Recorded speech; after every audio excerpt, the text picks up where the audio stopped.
Bollywood silver screen presenting the empty man. ये साल होता है सन 1995 का, जहाँ पर हमें 4 दोस्तों को दिखाया जाता है, जिसमें से रूदी और पॉल भी 2 हैं। ये सब के सब भूटान की वैलीज में हाइकिंग के लिए जा रहे होते हैं, जहाँ पर इन्हें बहुत सारे बुद्धिस्ट लोग और उनके टेम्पल्स भी दिखते हैं। और अब एक पहाड़ के ऊपर जाते हैं, जहाँ पर पॉल को अजीब सी आवाज़ आती है, और जब वो उस आवाज़ की तरफ बढ़ता है तो चट्टानों के बीच में गड्ढे में वो गिर जाता है। ये देखकर पॉल के तीनों दोस्त गड्ढे के पास आते हैं, और अब पॉल का एक दोस्त रस्सी के सहारे नीचे गड्ढे में जाता है, जहाँ उसे पता चलता है कि ये एक गुफा है। वो देखता है कि पॉल वहाँ पर बैठा मंत्रों का उच्चारण कर रहा है। दरअसल वो चैंटिंग कर रहा होता है, और उसके सामने एक बहुत ही अजीब सा स्केलेटन होता है, जिसका साइज आम स्केलेटन से बहुत बड़ा है। उसके पास और भी बहुत सारे छोटे स्केलेटन होते हैं जो उसके सामने झुके हुए होते हैं। पॉल के दोस्त को कुछ भी समझ में नहीं आता, इसीलिए पॉल के पास जाता है। पॉल बिना हिले डुले उसे कहता है कि अगर तुमने मुझे छुआ तो तुम मारे जाओगे, लेकिन वो पॉल को अपने कंधे पर उठाकर वापस ऊपर ले आता है। इसके बाद सामने एक वुडन घर होता है, जिसके अंदर ही पॉल को लाते हैं, और अब यहाँ पर बर्फ पड़ना शुरू हो जाती है, जिसका मतलब ये है कि चारों इस वक्त यहाँ से नहीं निकल सकते। पॉल और रूदी के जो दोस्त होते हैं वो यहाँ से खाने का इंतजाम करने के लिए निकल पड़ते हैं। पॉल अब भी पूरी तरह से अपने होशो हवास में नहीं होता। रूदी देखती है कि उसके हाथ में एक बैम्बू का म्यूजिकल इंस्ट्रूमेंट है। रूदी उससे वो इंस्ट्रूमेंट ले लेती है और बजाना शुरू करती है। इसके बाद वो बाहर जाती है, और तभी उसे अपने सामने एक बहुत अजीब सा साया दिखता है जो उसी की तरफ बढ़ रहा होता है। रूदी अपनी जान बचाने के लिए वुडन घर के अंदर आ जाती है और अंदर से दरवाजे को लॉक कर लेती है, जिसके बाद वो अजीब सा साया नॉक भी करता है। रूदी पूरी तरह से डर जाती है। अब कुछ देर बाद उसके दोनों दोस्त अंदर आते हैं। रूदी को बताते हैं कि उन्होंने बाहर किसी को नहीं देखा, लेकिन रूदी अब भी पूरी तरह से डरी हुई होती है। आज इनका यहाँ पर दूसरा दिन है। रात को सब के सब सो जाते हैं, और जब सब सो रहे होते हैं तो पॉल उठकर रूदी के कान में कुछ कहता है। अगली सुबह दिखाया जाता है कि पॉल घर में नहीं होता।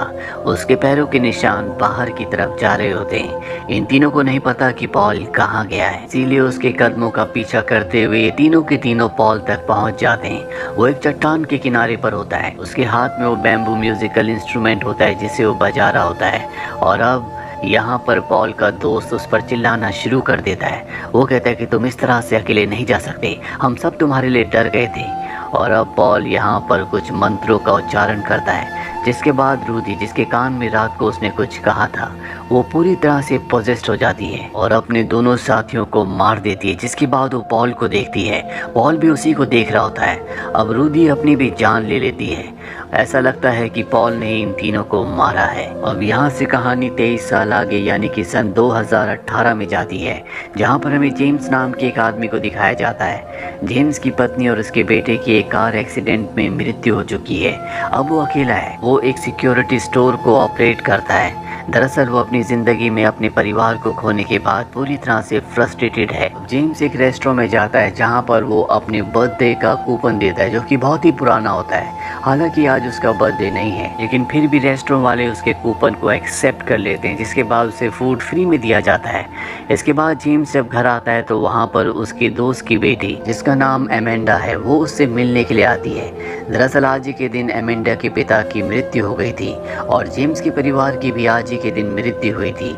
जेम्स एमेंडा की मॉम नोरा को भी अच्छे से जानता है, पर वो अपने पिता की मौत के बाद अब जेम्स को अपना पिता समझती है। वो जेम्स को बताती है कि मैं अपने पिता की मृत्यु के बाद पूरी तरह से टूट चुकी थी, लेकिन अब मुझे सच पता चल चुका है। ये पूरी दुनिया एक भ्रम है, ये सच्चाई नहीं है। सच्चाई सिर्फ हमारी सोच से पैदा होती है। जिस चीज़ को हम बहुत ज़्यादा सोचते हैं वही चीज़ हमारे साथ होती है। इसके बाद एमेंडा वहाँ से चली जाती है। अगली सुबह एमेंडा की मॉम जब उसके कमरे में जाती है तो वो वहाँ पर नहीं होती, और बाथरूम में जाने के बाद वो देखती है कि वहाँ पर एक मैसेज लिखा हुआ है, जिसमें लिखा होता है the empty man made me do it, यानी कि एम्प्टी मैन ने मुझसे ये करवाया है। एमेंडा की मॉम को ये मैसेज बिल्कुल भी समझ में नहीं आता, इसीलिए वो यहाँ पर पुलिस को और जेम्स को बुलाती है। जेम्स देखता है कि वहाँ पर एक फॉन्टिफैक्स इंस्टीट्यूट का ब्रोशर है, जिसके पीछे ट्यूलिपा लिखा होता है। इसके बाद जेम्स एमेंडा की दोस्त से स्कूल में मिलने के लिए जाता है, जहाँ पर उसकी दोस्त जब उसके साथ कार में बैठी होती है तभी उसे एक साया दिखता है जिसे देखकर वो डर जाती है। और अब वो जेम्स को बताती है कि 2 दिन पहले एमेंडा के साथ हम सब के सब दोस्त एक ब्रिज पर गए थे, जहाँ पर एमेंडा ने हमें एम्प्टी मैन के बारे में बताया था जो यहाँ का लोकल लेजेंड है। साथ ही उसने ये भी कहा था कि अगर शाम के वक्त तुम्हें यहाँ पर कोई खाली बोतल मिले उसमें फूंक मार कर एम्प्टी मैन के बारे में सोचने से वो तुम्हारी जिंदगी में शामिल हो जाएगा।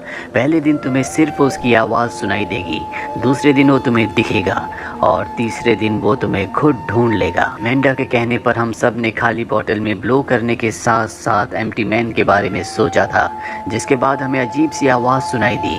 साथ ही वो ये भी बताती है कि मैंने एमेंडा को इस घटना के अगले दिन अपने दोस्त के कान में कुछ कहते हुए देखा था और अब वो अपने दोस्तों के सभी एड्रेस को जेम्स को देकर वहाँ से निकल जाती है। जेम्स इसके बाद एमेंडा के सभी दोस्तों के घर जाता है लेकिन उसे कोई भी नहीं मिलता, लेकिन एक दोस्त के घर में उसे उसी इंस्टीट्यूट का ब्रोशर मिलता है जो उसे एमेंडा के घर पर मिला था।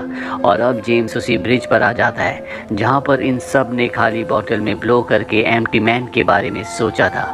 वहाँ पर जेम्स को भी खाली बोतल मिलती है जिसमें वो ब्लो करता है और जब वहाँ से जा रहा होता है तभी उसे मेटल की आवाज़ आती है जो ब्रिज के नीचे से आ रही होती है। जब वो नीचे जाता है तो देखता है कि वहाँ पर सभी के सभी बच्चे जो गायब थे, जिन्होंने बोतल के अंदर ब्लो किया था, वो मारे जा चुके हैं। यहाँ पर भी वो मैसेज होता है जो एमेंडा के वॉशरूम में मिरर के ऊपर लिखा था, the empty man made me do it. James इस घटना के बारे में पुलिस को बता देता है और अब जिस लड़की ने यहाँ पर जेम्स को सब दोस्तों का एड्रेस दिया था उसकी भी मृत्यु हो जाती है। दरअसल अब तक जितने भी लोगों की मृत्यु हुई होती है उन सबको देखकर ऐसा लगता है कि उन सब ने अपनी जान खुद ली है, लेकिन जेम्स को ऐसा नहीं लगता। इसीलिए वो इसे इन्वेस्टिगेट करने के लिए इंटरनेट पर पॉन्टिफिक्स सोसाइटी और ट्यूलोपा को सर्च करता है, जिसके बाद उसे पता चलता है कि ये एक कल्ट ऑर्गेनाइजेशन है जिनका मानना ये है कि डीप मेडिटेशन से, ध्यान से किसी भी चीज़ को रियलिटी में लाया जा सकता है। जेम्स इस सब कुछ जानने के बाद उस इंस्टीट्यूट में जाता है जहाँ पर उसे रिसेप्शन पर एक फॉर्म को फिल करने के लिए दिया जाता है जो यहाँ पर आने वाले हर एक इंसान को दिया जाता है, लेकिन जेम्स उसे फिल नहीं करता और अब वो उस रूम में जाता है जहाँ पर एक आदमी जो कि यहाँ का हेड होता है वो सबको एक स्पीच देता है। उसकी बातें हूबहू वैसी थी जैसी जेम्स ने एमेंडा से कही थी और वो कहता है कि ये मैसेज एम्प्टी मैन की तरफ से है। दरअसल ये भी एम्प्टी मैन का फॉलोअर है।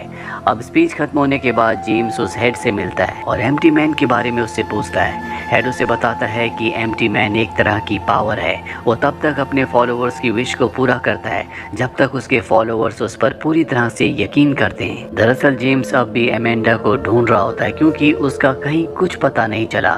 यहाँ पर वो एक लड़के से एमेंडा के बारे में पूछता है पर वो भी उसे कोई इन्फॉर्मेशन नहीं देता। जेम्स अब एमेंडा को यहाँ पर ढूंढने लगता है। वो एक जगह जाता है जहाँ पर कुछ लोग एक ब्लैक पेपर को देख रहे होते हैं, साथ ही एक रिकॉर्डिंग भी सुन रहे होते हैं। जेम्स को कुछ भी समझ में नहीं आता कि ये सब क्या कर रहे हैं। इसके बाद वो नीचे बेसमेंट में जाता है जहाँ पर कुछ लोग चेयर्स पर बैठे होते हैं और इस सब के सब एम्प्टी मैन को बुला रहे होते हैं। जेम्स को यहाँ से बाहर निकाल दिया जाता है। बाहर उसे वही लड़का मिलता है जिससे उसने एमेंडा के बारे में पूछा था और अब उसे बताता है कि एमेंडा को यहाँ से पॉन्टिफिक्स के कैंपस में ट्रेनिंग के लिए भेज दिया गया है जो कि एक जंगल में है। तुम्हें इन सब से दूर रहना चाहिए क्योंकि ये लोग बहुत ज़्यादा खतरनाक है। जेम्स किसी भी कीमत पर अपने दोस्त की बेटी एमेंडा को ढूंढना चाहता है, इसीलिए वो जंगल में जाता है जहाँ पर उसे एक केबिन मिलता है। जब वो उस केबिन के अंदर जाता है तो वहाँ पर बहुत सारी फाइल्स होती हैं। इन फाइल्स में एमेंडा की फाइल के साथ साथ जेम्स की भी फाइल होती है जो पूरी तरह से ब्लैंक होती है। अब यहाँ से जेम्स एक दूसरे केबिन में जाता है जहाँ पर बहुत सारे वीडियो कैसेट्स होते हैं और वो उनमें से एक कैसेट को प्ले करता है जिसमें बहुत सारे लोग एक आदमी के साथ कुछ एक्सपेरिमेंट्स कर रहे होते हैं। यहाँ पर बहुत अजीब अजीब सी चीज़ें हो रही होती हैं और अब जब रात हो जाती है तो जेम्स को कुछ आवाज़ें आती हैं। जब वो बाहर जाता है तो देखता है कि पानी के दूसरी तरफ आग के चारों तरफ बहुत सारे लोग हैं जो मंत्रों का उच्चारण कर रहे हैं और आग के चारों तरफ घूम रहे हैं। जेम्स हैरानी से उन सब को देख रहा होता है और तभी आग आसमान की तरफ बढ़ना शुरू हो जाती है जिससे वो पूरी तरह से घबरा जाता है और अब वहाँ आग के चारों तरफ जितने भी लोग होते हैं वो सब जेम्स को देख लेते हैं, जिसके बाद वो जेम्स को मारने के लिए उसका पीछा करते हैं। लेकिन जेम्स अपनी गाड़ी से इस जगह से निकल जाता है।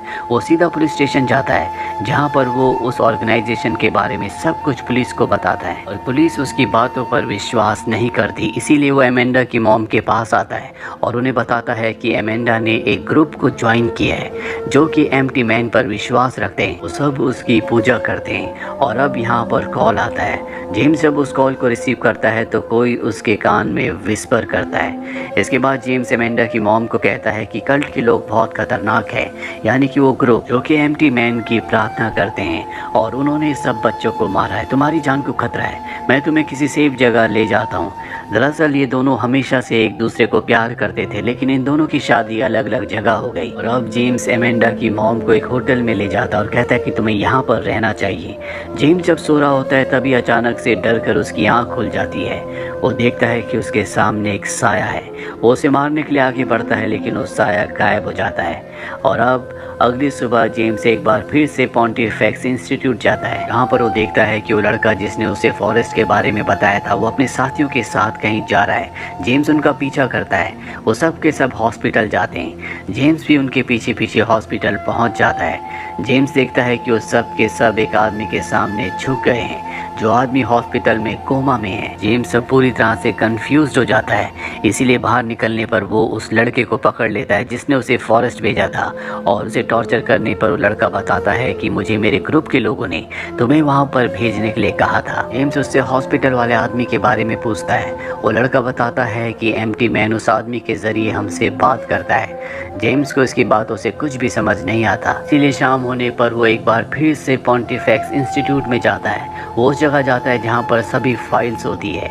यहाँ पर एक फाइल नंबर 14 होती है जिसमें लिखा होता है मैनिफेस्टेशन। और जब वो उस फाइल को खोलता है तो पूरी तरह से हैरान हो जाता है क्योंकि ये जेम्स की फाइल होती है जिसमें उसके परिवार के बारे में सब कुछ लिखा होता है। साथ ही उस फूड कूपन के बारे में भी जो उसका बर्थडे कूपन था जो मात्र 3 दिन पहले उसने फ्री का खाना खाने के लिए यूज़ किया था। इस फाइल में जेम्स की फ़ोटो भी होती है। जेम्स को कुछ भी समझ नहीं आता कि ये सब क्या हो रहा है। इसीलिए वो उस हॉस्पिटल में एक बार फिर से जाता है जहाँ पर वो आदमी कोमा में है। वो रिसेप्शन में एक लेडी से पूछता है कि वो आदमी कौन है। वो कहती है कि मुझे नहीं पता, वो पिछले 23 सालों से कोमा में है। और अब जब जेम्स उस रूम में जाता है जहाँ पर वो आदमी है तो देखता है कि वहाँ पर एमेंडा भी है। वो एमेंडा से पूछता है कि ये कौन है। एमेंडा बताती है कि पिछले 500 सालों में आज से 23 साल पहले एम्प्टी मैन ने किसी को पजेस्ट किया था और वो आदमी यही है। एम्प्टी मैन इसी के ज़रिए हमसे बात करता है। और अब जेम्स एमेंडा की मॉम को कॉल करता है लेकिन वो उसे पहचानने से साफ साफ मना कर देती है। जेम्स को यहाँ पर कुछ भी समझ में नहीं आता। दरअसल उसके सामने जो आदमी कोमा में है ये पॉल है जो आज से 23 साल पहले अपने 3 दोस्तों के साथ भूटान गया था। और अब एमेंडा जेम्स को बताती है कि इसकी बॉडी अब पूरी तरह से कमज़ोर हो चुकी है। इसीलिए एम्प्टी मैन के लिए हमें नई बॉडी यानी कि वेसल की ज़रूरत है और हमने तुम्हें चुना है। तुम्हारी अब तक जितनी भी यादें तुम्हारे साथ है वो सब की सब फैब्रिकेटेड है, यानी कि उन यादों को हमने तुम्हारे लिए बनाया है। असली ज़िंदगी में तुम्हारे साथ कभी भी ऐसा नहीं घटा। और इसीलिए एमेंडा की मॉम उसे नहीं पहचान पा रही होती क्योंकि उसने एमेंडा की मॉम के साथ कभी वक्त बिताया नहीं। एमेंडा कहती है मुझे पता है कि तुम्हारा और मेरी मॉम का अफेयर है क्योंकि वो याद भी मैंने तुम्हारे दिमाग में बनाई थी। क्योंकि नई वेसल के अंदर फियर और गिल्ट होना बहुत ज़रूरी है। तुम हमारे नए ट्यूल्पा हो। और अब जेम्स तड़पने लगता है। उसकी कॉन्शियसनेस उसी जगह चली जाती है जहां पर आज से 23 साल पहले पॉल एक स्केलेटन के सामने खड़ा था। इसके बाद एम्प्टी मैन की सोल उसके अंदर चली जाती है और अब जेम्स के अंदर एम्प्टी मैन का पूरी तरह से कंट्रोल है। यहाँ पर हमें फ्लैशबैक में वो वक्त दिखाया जाता है जब एमेंडा के पिता की मृत्यु हुई थी। तब जेम्स उसके घर पर गया था जहाँ पर वो उसकी मॉम के साथ क्लोज हुआ था और ठीक उसी वक्त जेम्स के परिवार की एक्सीडेंट में मृत्यु हो गई थी। और अब जेम्स जो कि पूरी तरह से एम्प्टी मैन के कब्जे में है वो वापस अपने घर आता है। ना उसे पूरी तरह से यकीन हो चुका है कि वो एक असली इंसान नहीं है बल्कि वो एक ट्यूल्पा है जिसका जन्म आज से 3 दिन पहले हुआ है। और उसे इस बात पर इसलिए भी विश्वास है क्योंकि एमेंडा की मॉम जिसके साथ उसका अफेयर था वो उसे अब नहीं जानती, यानी कि उसकी सारी यादें बनी हुई हैं। और अब जेम्स उस जगह जाता है जहां पर पॉल की बॉडी हॉस्पिटल में है, जो कोमा में है। वो पॉल को मार देता है, जिसके बाद हॉस्पिटल का पूरा स्टाफ उसके सामने झुक जाता है। और इसी के साथ ये कहानी यहीं पर ख़त्म हो जाती है। इस कहानी में जेम्स को टिल्पा बनाया गया है। दरअसल तिब्बत में ये एक तरह की मेडिटेशन होती है जिसमें कोई भी साधक अपने दिमाग में किसी भी दूसरी एंटिटी यानी कि दूसरी कैरेक्टर को बना सकता है और चैंटिंग और ध्यान की मदद से उस कैरेक्टर को असली दुनिया में लाया जा सकता है। और ठीक इसी तरह से उन लोगों ने जो एम्प्टी मैन को अपना सब कुछ मानते थे, जेम्स को अपने माइंड में क्रिएट किया, उसके बाद चैंटिंग से उसे असली दुनिया में लाए ताकि एम्प्टी मैन के स्पिरिट के लिए वो एक परफेक्ट वेसल बन सके। तो ये थी पूरी कहानी द एम्प्टी मैन की। उम्मीद करते हैं कि ये कहानी आपको पसंद आई होगी।